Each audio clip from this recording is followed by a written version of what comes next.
Yeah, yeah. Oh, oh yeah, yeah, yeah. Yeah, yeah.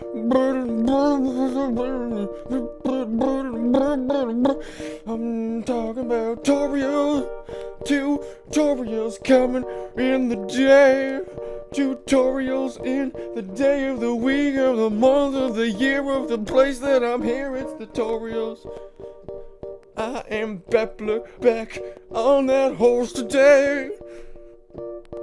And I am going to say we're talking about palettes. Oh, what? Hi. Palettes. What? Where? What? Palettes. You are a man or a woman who is in a dire need of, you guessed it, palettes. And I am the guy to help you find the palette that is right for you. No longer do we have to we have to use gosh dang this one you don't have to. It's good. It's better than default. Default is so bad. These ones are the worst, but not only do you not have to use these, but you don't have to use these either.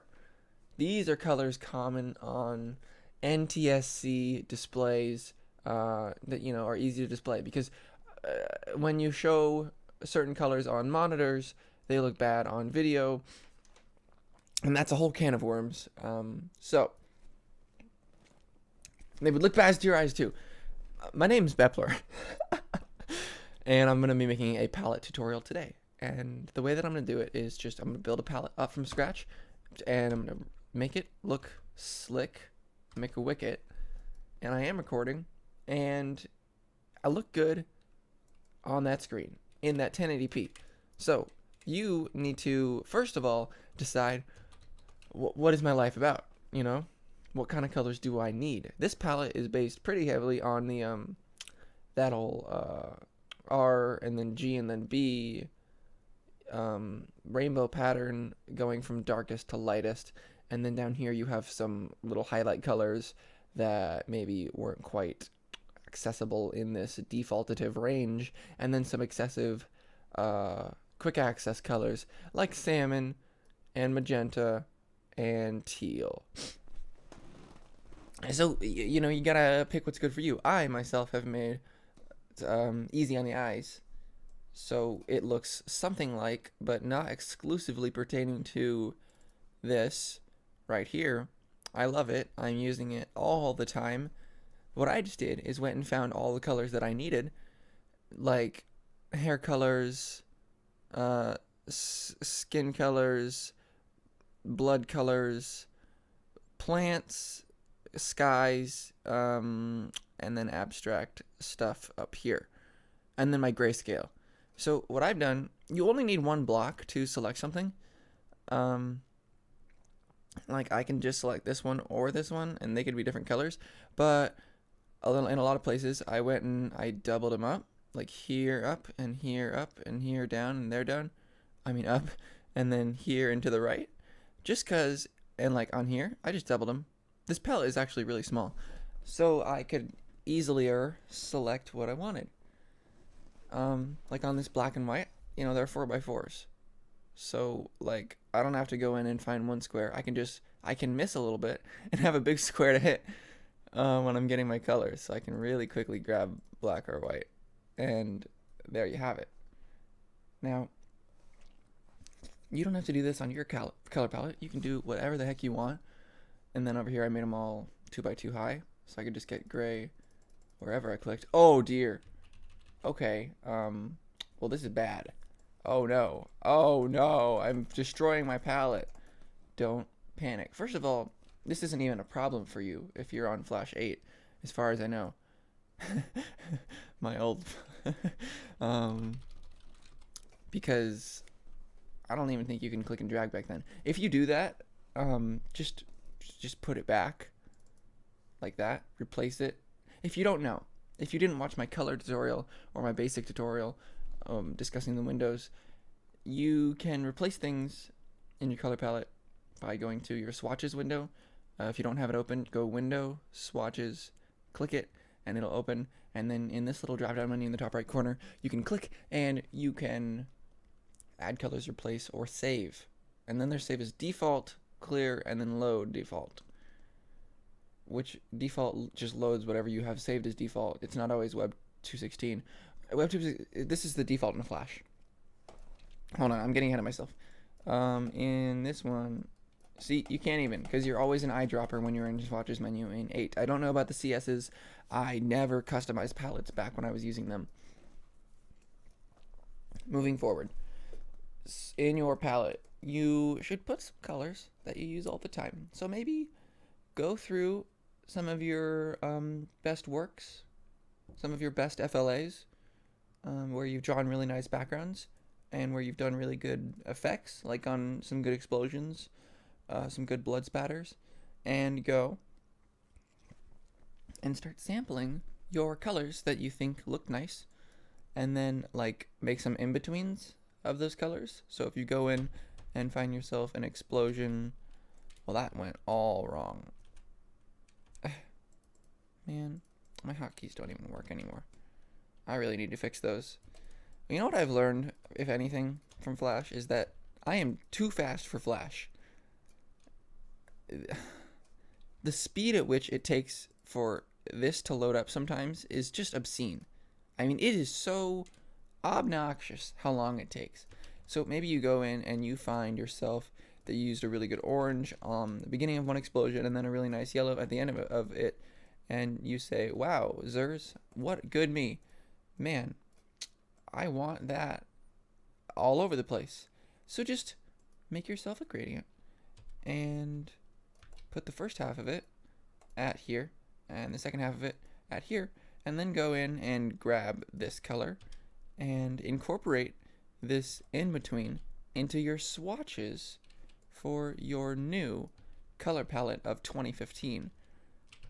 Oh. So in your palette, it might look like this now instead of like this. Good stuff. Because sometimes you want to grab that in between, you know? Whatever you like. Here we go, action time.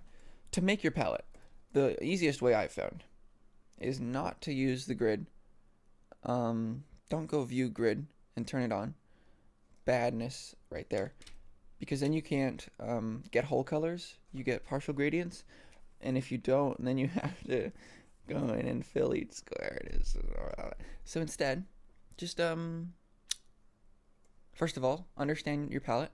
Any palette that shows up in the color selector here is going to be 21 wide by infinity long or tall. If it goes taller than your screen, I don't know what happens. I've never had one that big, but I assume it'll give you a little scroll bar on the side here, or you just won't be able to access it. But usually your palette will not extend more than like here. 216 goes to, NTSC goes to about here. This one, it's a tall one. Replace with NTSC. Yeah, so that's a little bit taller. And now let me go back to my colors by loading default. Ignore this button for now. Not that button. That obviously it turns the lines white. But ignore these buttons. This is a whole can of worms. I might never even do a tutorial on them. It's advanced coloring. It lets you import colors from this thing. So just ignore it. They don't have it in the older versions. They might have it in CS6, but this is what most people will be dealing with. So you want to add, and in the old versions, I loved this. It maintained a 21 no matter what size it was. It's perfect, brilliant, the best it could have ever been.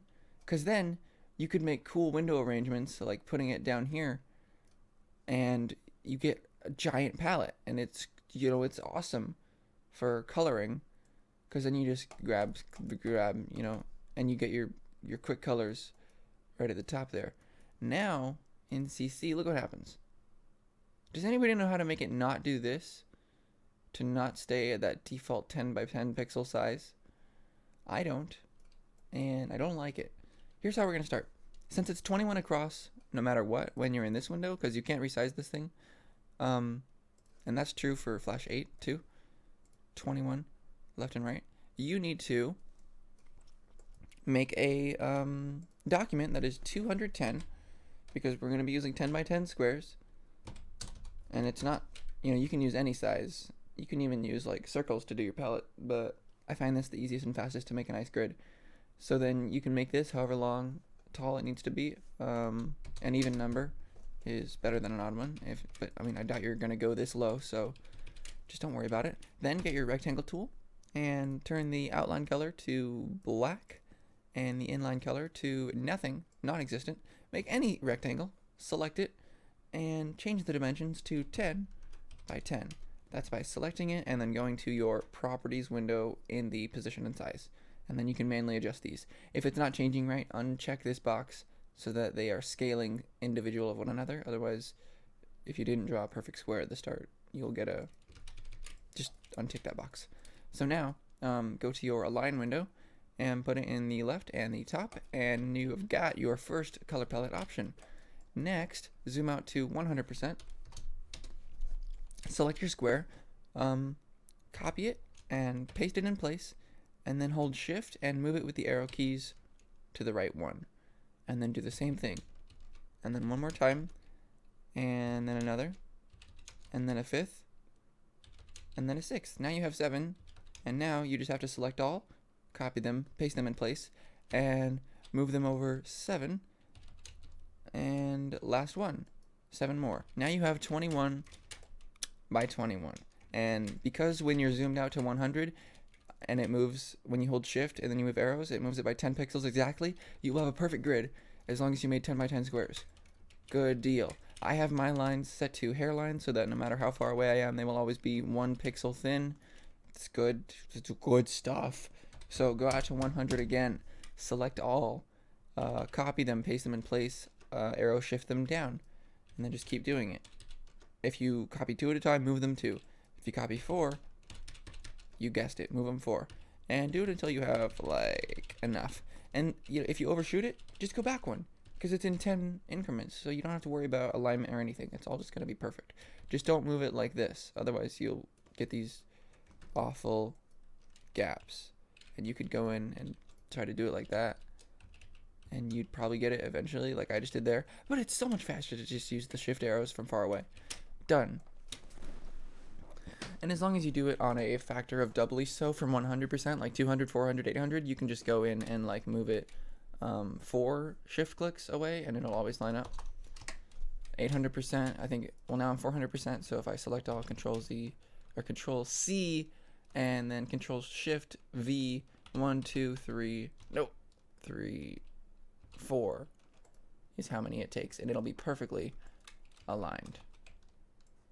See? Alright, great. Moving on with the tutorial. Now you want to know how to make your palette. Well, it's not easy, and it does take time because of the way that you have to input it. I do not know how to manually edit the files that are used, which are the .clr files, to where you can just type in hex values, which honestly would probably be slower. But if there was a way, I haven't found it. Like going to here and then opening archive. No, going to here, open with text. Well, I don't want to go find my text.exe. So give up on that and just do it manually. 1, 2, 3, 4, 5, 6, 7, 8, 9, 10, 11, 12, 13, 14, 15, 16, 17, 18, 19, 20, 21. Perfect. Okay. You always need black. Black is step number 1. What you're going to be doing is going in and filling these one by one, and then going in and replacing them one by one. But it's good to save this. It's good to just save this somewhere so that you will have your palette easily editable. So like if you ever have your palette and you're like, I'm not really liking where these reds are, I'm gonna move them. Then you can just open this up and then rebuild it, so you don't have to keep doing the stupid of doing the whole thing over again. Also, if you want just this plain Jane palette template, I will put that in the description for anybody who is too lazy to make their own. But you know, it's lots of fun, so you don't have to make your own if you don't want to, but you should. Alright, what am I doing for this palette? Well, a great thing to do at the start is to pick your grayscale, which almost always will coincide with your color scale, but mine doesn't on this one. But for this palette, it's going to. I'm going to say that we get 10 black to white vertical. So here's how I'll do that. I'm going to make a rectangle that spans 10. Okay. And then I'm going to make it a linear gradient. And it's going to go from black to white. Alright, get my, you know the thing, gradient transform, put this vertical like, yeah, and then start selecting. So here, and then you're filling. And you're selecting, and you're filling. This is it. This is the life of a color palette maker. Like a tailor cogging shoes, or a cobbler tailoring shoes. See, I messed up right there. Critical mistake.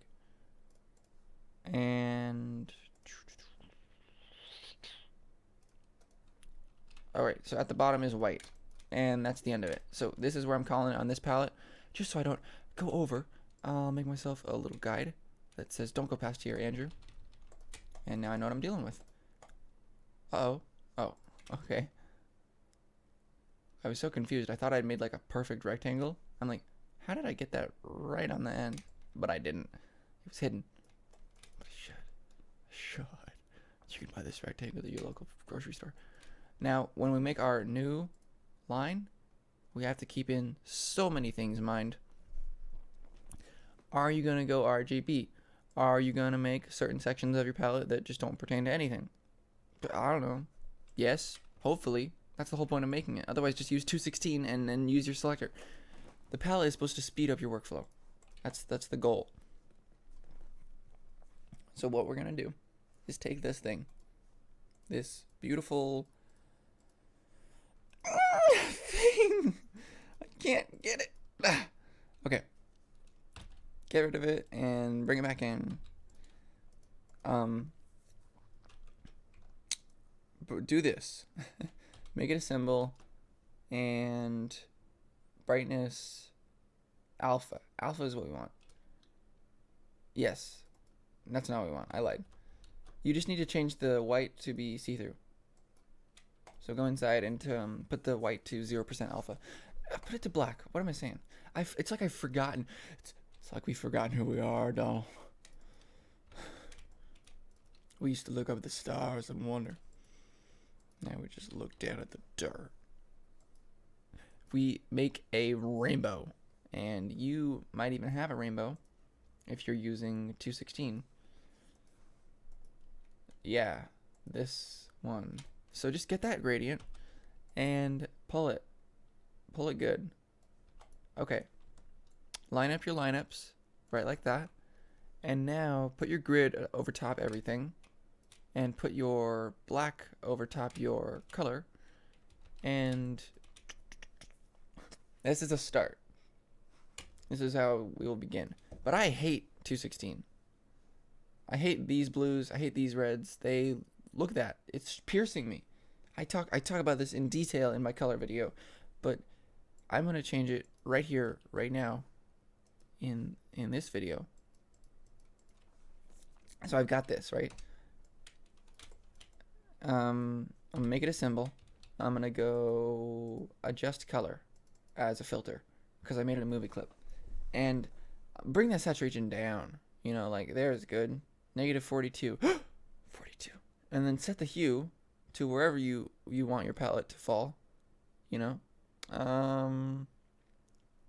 Right about in the middle.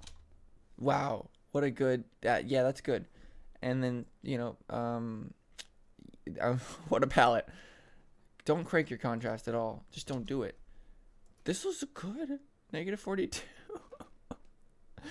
I thought hue was something different. All right. Well, drop that in. Now my saturation is down and it won't burn my eyes. Oh, however, I still don't like the way that this blue looks. It's just so bad.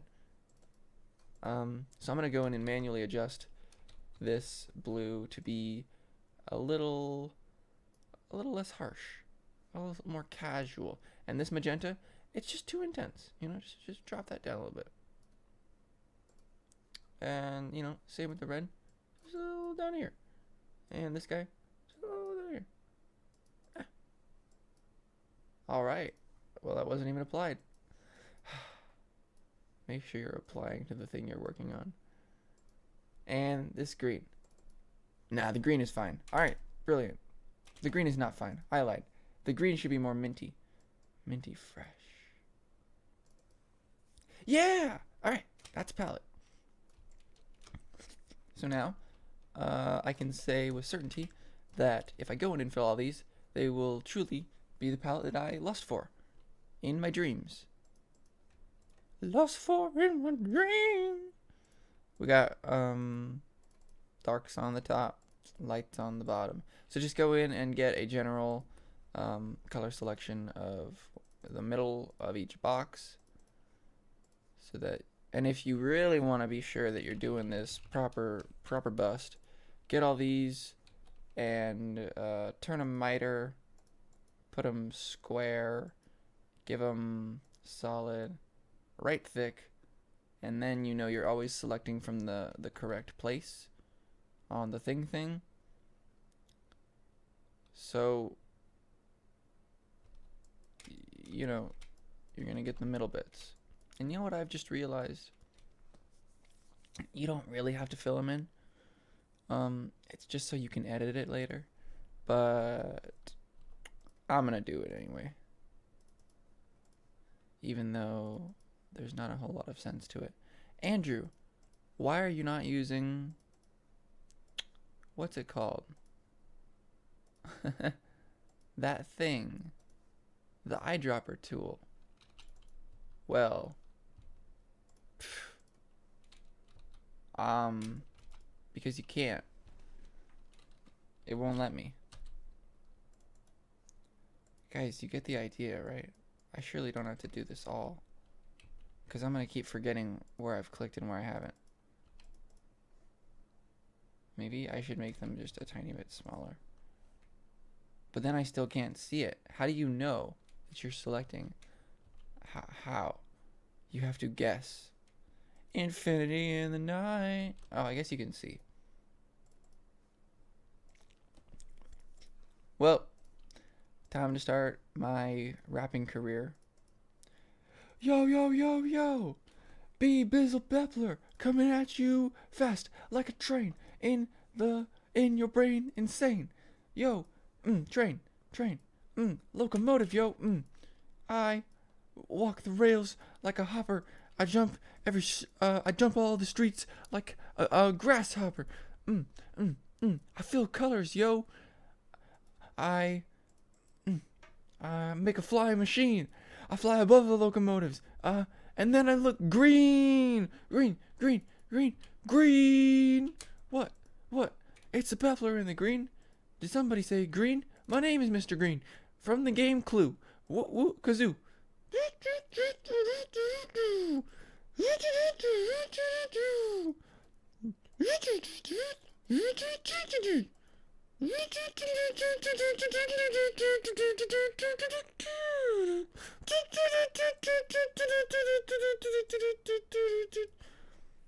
Kazoo solo over. The kazoo was a little drawn out. I regret everything about the kazoo. My entire career was sabotaged by the kazoo. Zoo. Ooh. I'm just doing colors. Hot pepper. Whoop. Grass is over here. Now we're going to mustard. Subsequently oranges, and afterwards apples. What? Apples? He's taking his favorite color palette. He's gonna put it in the description. Dang it, I missed so many. You watched me miss them. You didn't even say anything. Okay,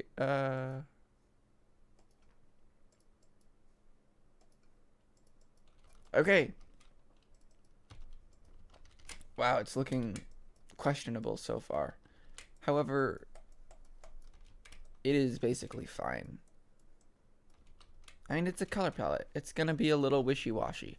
These are based on like perfect hex codes, which is a can of worms that I'm not going to open.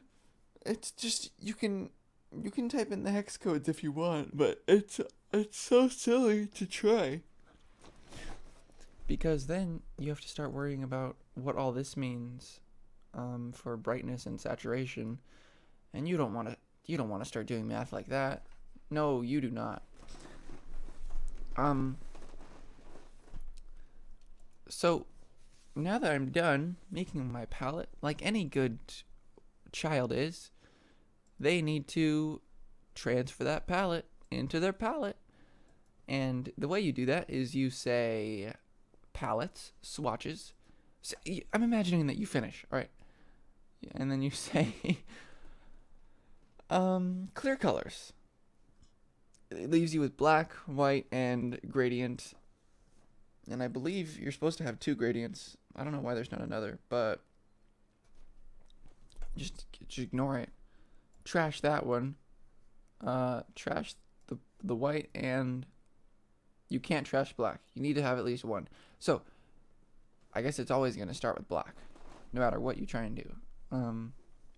Next step is to just select your next, and then here's what I love to do. Once I go in and I select it, use your line tool very purposefully so that you don't get the same one twice, and mark it off that you've done it. Okay? And now with your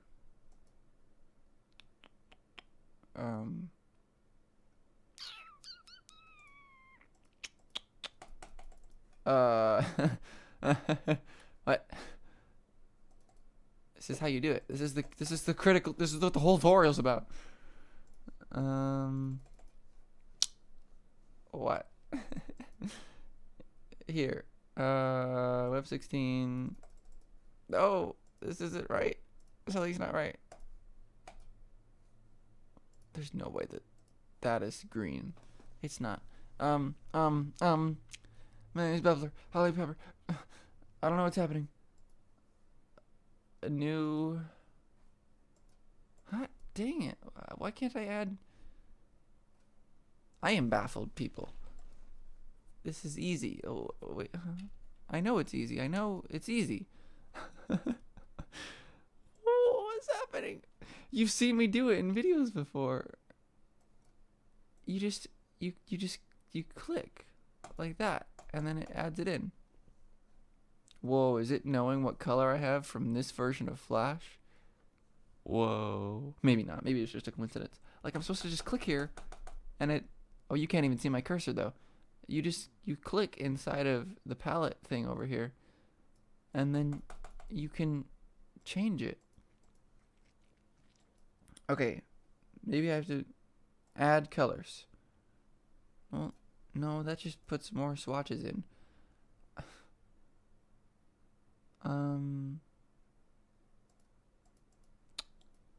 Duplicate, delete.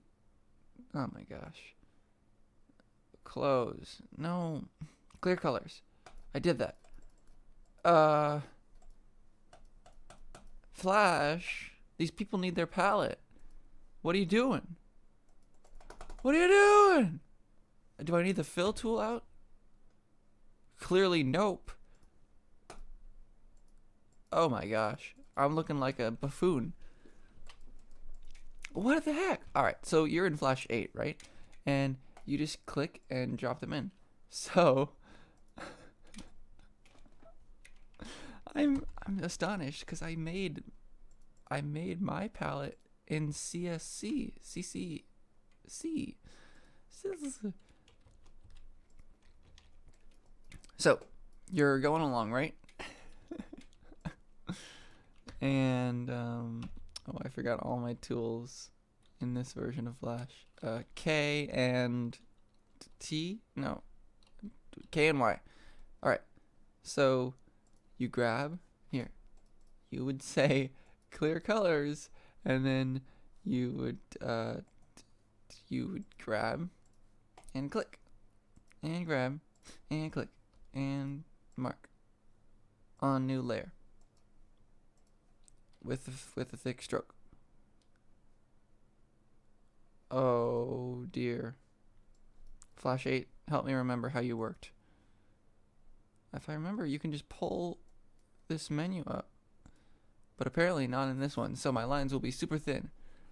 Okay, so then you click and mark, and click and mark. And this is basically all you do for a color palette. And you have to go left to right, because if you don't go left to right, because it builds it left to right, and you can't go vertical at all. Like, it just won't have it.